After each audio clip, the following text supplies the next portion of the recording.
You open a bag of flour and something moves. Larvae, webbing, a whole colony thriving inside your pantry. Your grandparents almost never dealt with this, and they never once reached for a spray can. They relied on a layered system of sealed containers, bay leaves, and cedar that civilizations used for over 3,000 years. A low-tech method that outperformed every bug spray on the shelf. So why did we stop using it?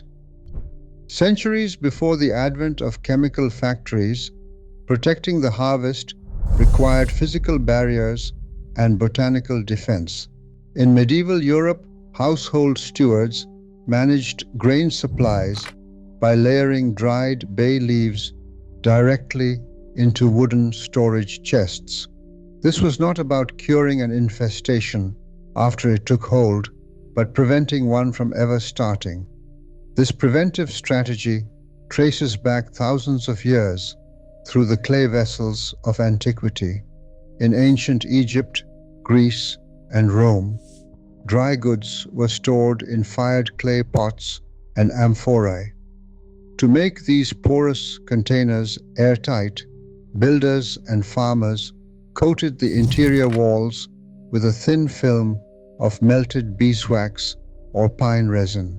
Once the grain was inside, a mixture of pine gum and wax was heated to seal the lids. This created a semi-impermeable barrier that blocked moisture and locked out oxygen.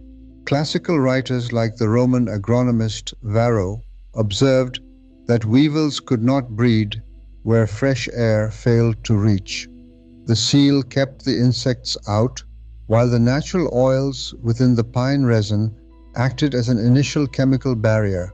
Inside these vessels, the addition of aromatic herbs like bay leaves provided a secondary line of defense. Dried bay leaves release volatile compounds, specifically eucalyptol and cineole. In a sealed container, these vapors concentrate, creating an atmosphere that is highly irritating to insects like the red flower beetle and the rice weevil. These natural oils do not function as a total kill pesticide. Instead, they serve as sensory irritants.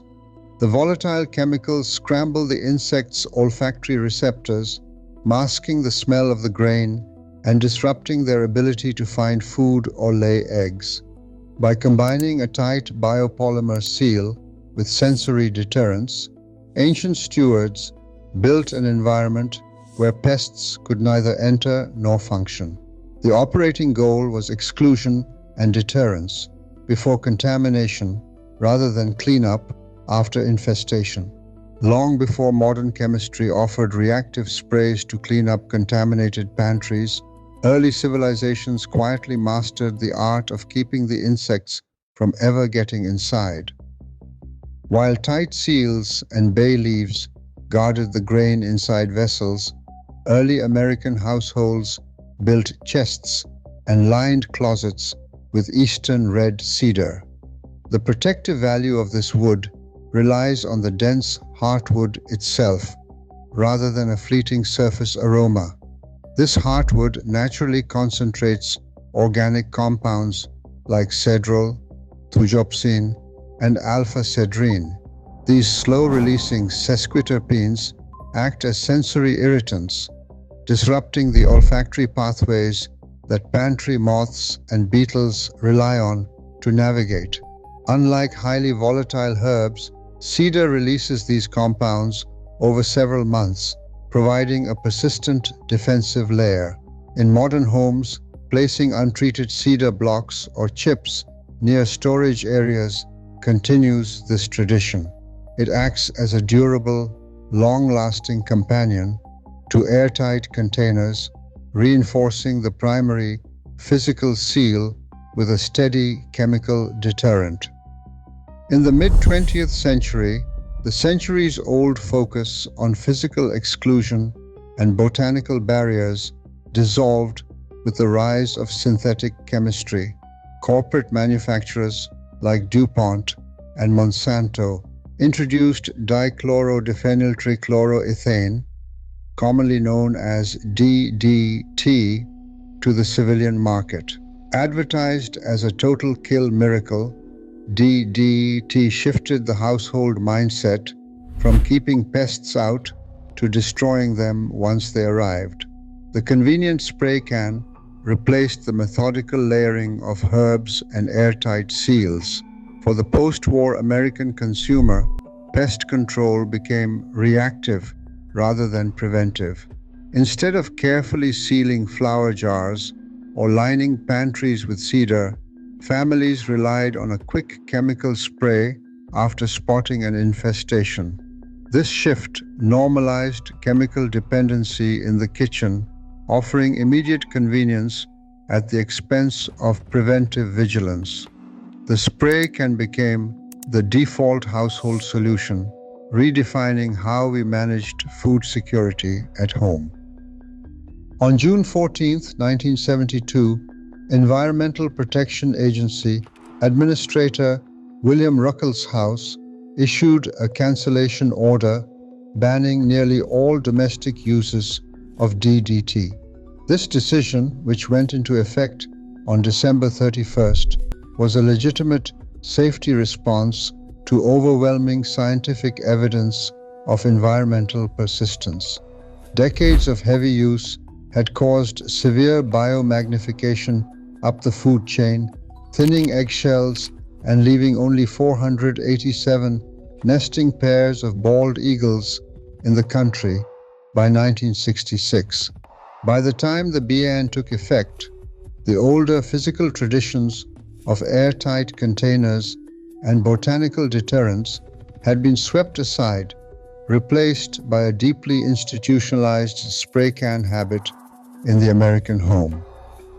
Rebuilding this forgotten defensive system in a modern American kitchen begins with a simple transition, moving from chemical reaction to physical exclusion. The foundation of modern pantry protection relies on the same storage principles explored in our previous look at food preservation. The routine starts by transferring dry goods like flour, white rice, oats, and cornmeal out of their original paper packaging and into sealed glass jars, ceramic canisters, or heavyweight metal containers with tight silicone gaskets.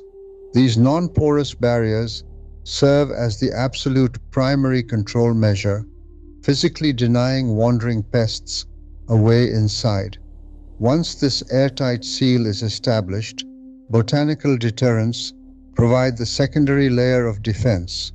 Dropping 2 or 3 whole, dry bay leaves directly into grain containers utilizes natural volatile oils to make the immediate environment highly unattractive to invading insects.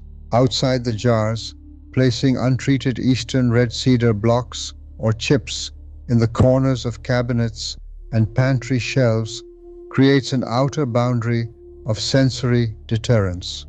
This tiered routine functions purely as a system of risk reduction and prevention, not instant extermination.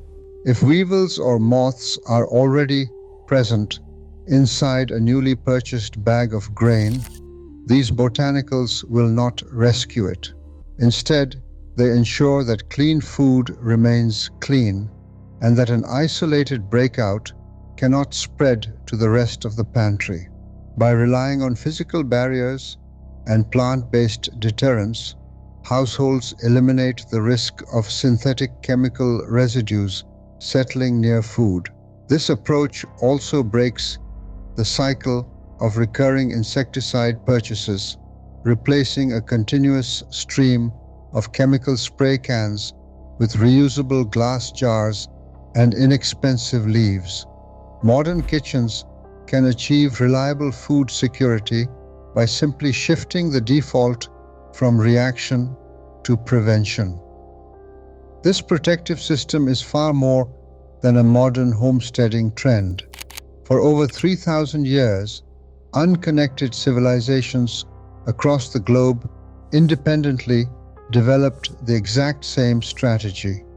From the sealed, resin-coated clay vessels of ancient Egypt in 2600 BC, to the underground granaries of classical Rome, to the herb-layered stone vaults of pre-Hispanic Gran Canaria, the core principles remained identical.